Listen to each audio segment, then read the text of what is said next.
छोड़ हर छरहर पातर मोट थोड़े थोड़ बाड़ी साबर न गोर बाड़ी हो जैसन सोचल रहनी ओइसन बाबा मोर बाड़ी। लेकिन भाई हमें तुमसे हुआ है प्यार हम क्या करें सचो हमें तुमसे हुआ है प्यार हम क्या करें। हमें इनसे हुआ है प्यार हम क्या करें। पीछे ले जाए आप ही बताए हम लोग चलते हम क्या करें। प्यार काले परसों के कायल न रहे भुला गइल ऐसे जैसे भाइल न रहे। बिक्कू जी लेकिन अभी से कह देते हैं रुकिए क्या अंजनी भैया आगे माई हर दिया आगे माई हर दिया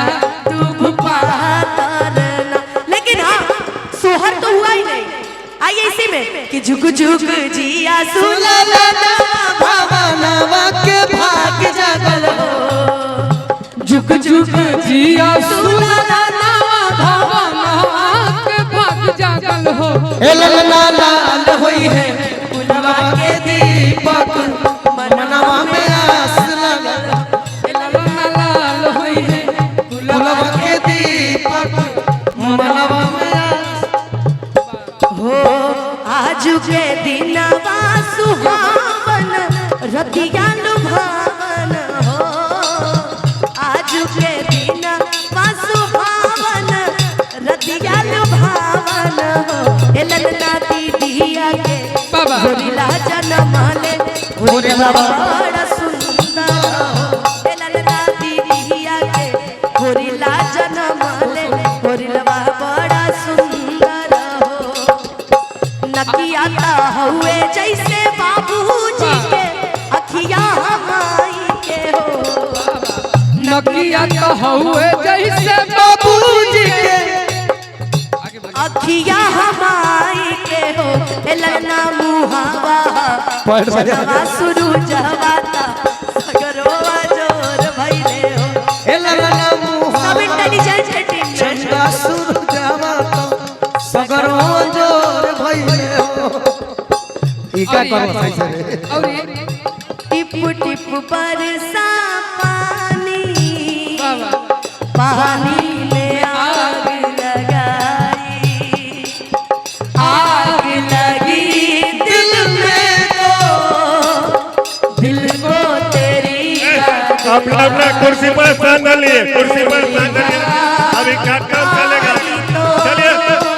बैठो मेरा भीगा अब तू ही बताओ चंदन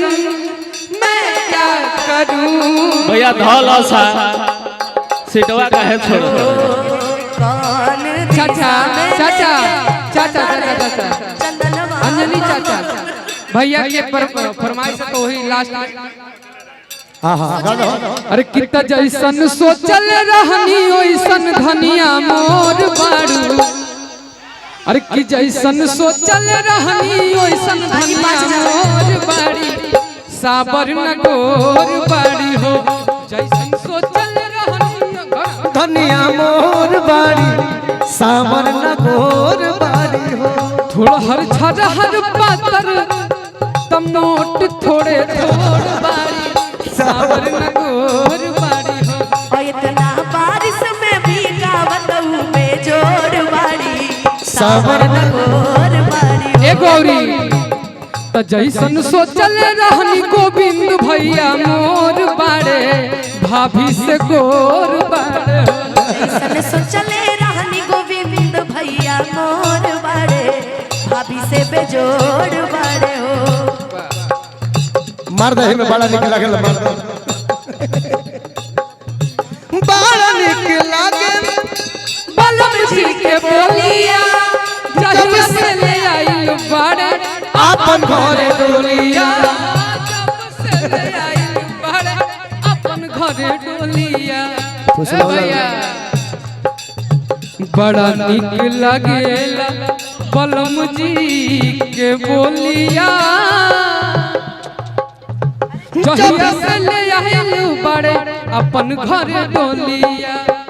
आज आप लोगों ने ये साबित कर दिया कि बारिश चले चाहे हम आप लोग गाने में पीछे नहीं हटेंगे। चलिए इससे पहले कि भीग जाए आपकी तबीयत भी खराब है, चलिए।